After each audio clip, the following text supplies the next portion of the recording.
Alright, welcome to this short walkthrough of assignment number 3. This is fall 2017. The course is Object-Oriented Programming, and this is Sayyid Ahmad Ahmed.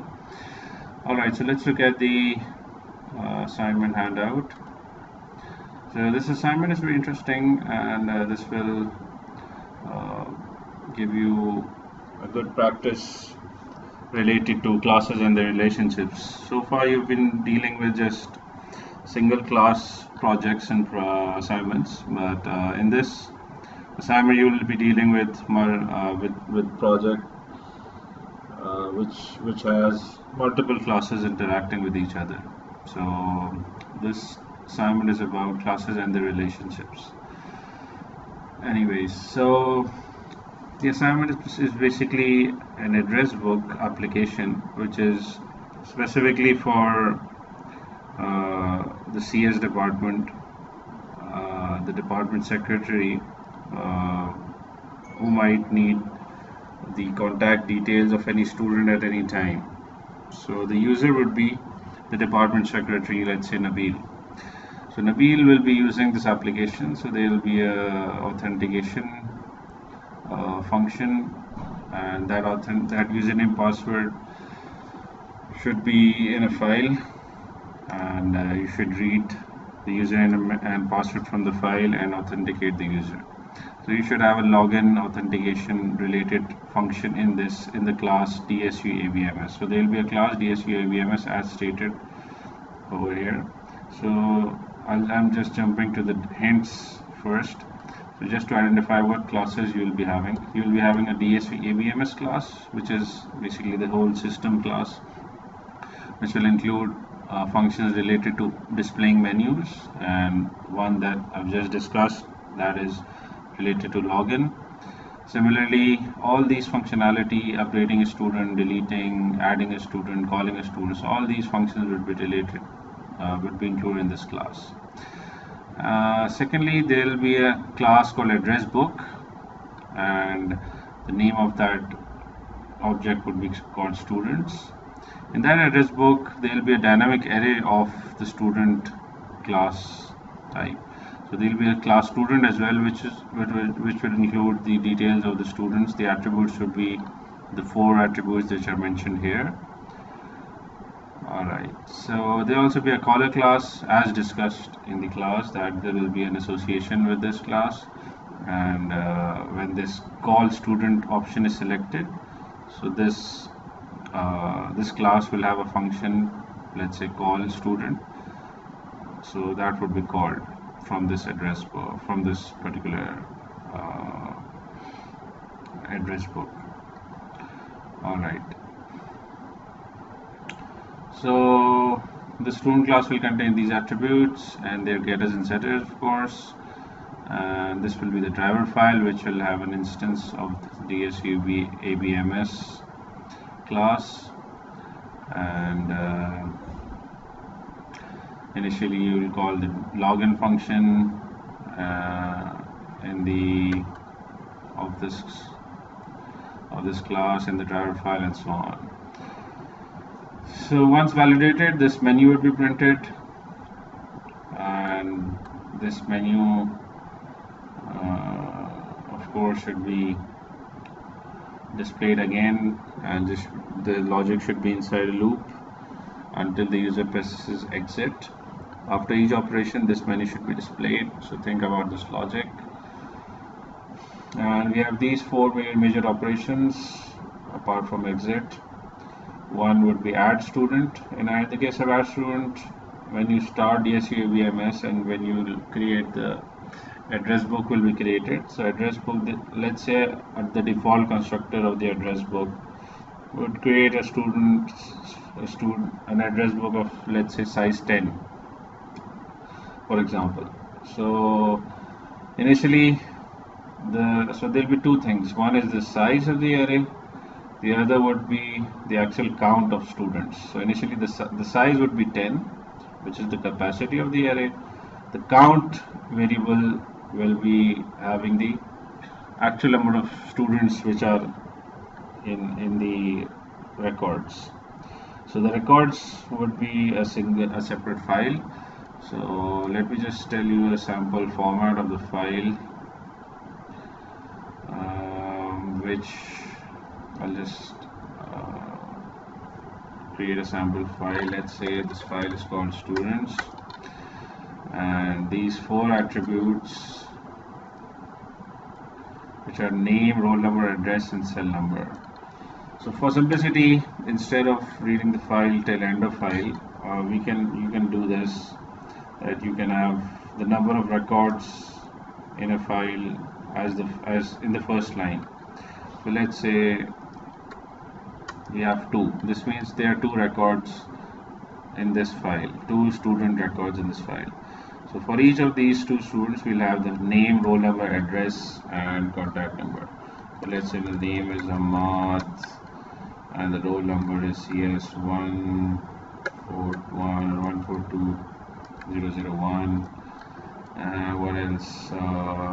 Address and cell number. Let's say address is whatever, B2 Clifton, Karachi. This is just a random address, so don't go to this address and find me over there. You won't find me. Let's say the cell number, any number. Similarly, this is also not my cell number, so this is just a random values. So another students, let's say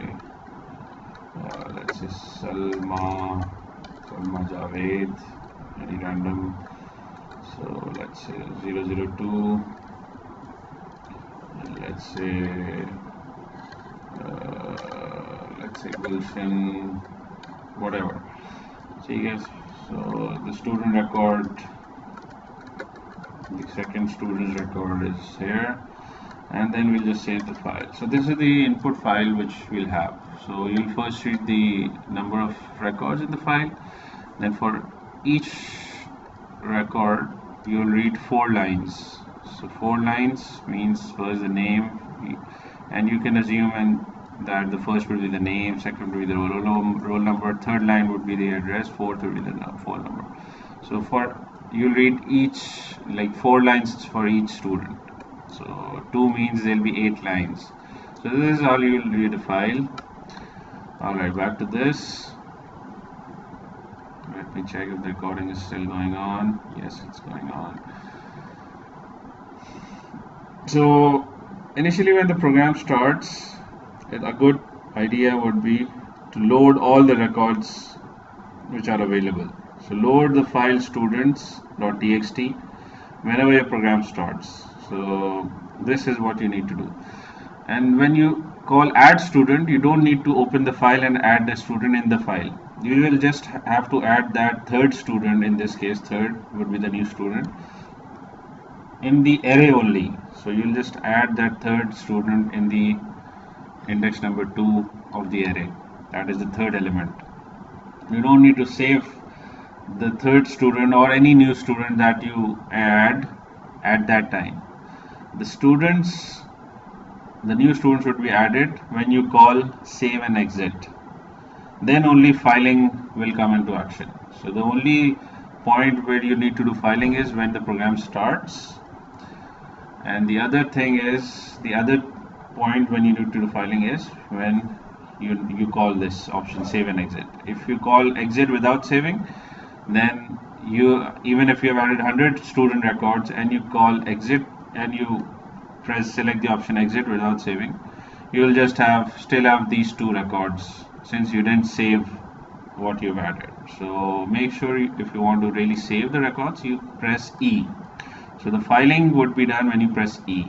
In that case, again, a simple solution would be to clear off the file and create it and dump the whole array that you've created. So let's say if you added 100 records and 2 records were already there, you just clear the file, and now on the first line write the new record, the size of the records, which are now 102, and now for each of the 102 records will follow the 4 lines, the records which will be for each student as discussed. Alright. Anyways, so Similarly, print all is self-explanatory. When you press P, all the student records should be shown on the screen. Search student is explained over here. When you search a student, you search, let's say, by roll number, because roll number is unique. It would be great if you implement options in which you can search by full name, roll number, address, any field. But the required functionality is that you must search by roll number at least. The input should be roll number when you select the search option. Alright, so when you when the student is found, if that student is found, then you'll be giving further 4 options. One would be back, which will take back to the screen, which we are calling the aspects menu, ASPEX. This is a name that we have kept for reference. Then we have another options like update student, if you need to change the name or rename, or for example there was a typo in the name, so you can change that. So update student option, again this update will be done only in the array, not in the filing. No filing in update, no filing while deleting, so no filing while calling. The filing will be done only when you save and exit. Okay, so no need to save update in the file. The update would be done when you click on, like when you press E, save and exit. So this update would be only done in the array. Alright, array of objects, student objects. Similarly, delete would be done only in the array. So the delete logic is that whatever student you want to delete, you must have the index of that student saved with you. For example, Tayyab was at index 2, so you must note the index at that point, and you need to shift all the elements which are following index 2 and shift them to the left. Okay, so this is how you will delete that student. Alright, so then call student we have discussed in class. We will just call the function, and you just need to print a message on the screen that calling ... this student. So I guess that's all from my side. So this is a bonus that if you make a natural language command from instead of the menu, you just type in these commands, delete student having roll number this. So you really need to play around with this, the strings library, string.h of C++. You have to really play around with this. So this is a tough task, but try to do this task. If you need any help, do drop by. That's all from my side. See you guys. Best of luck.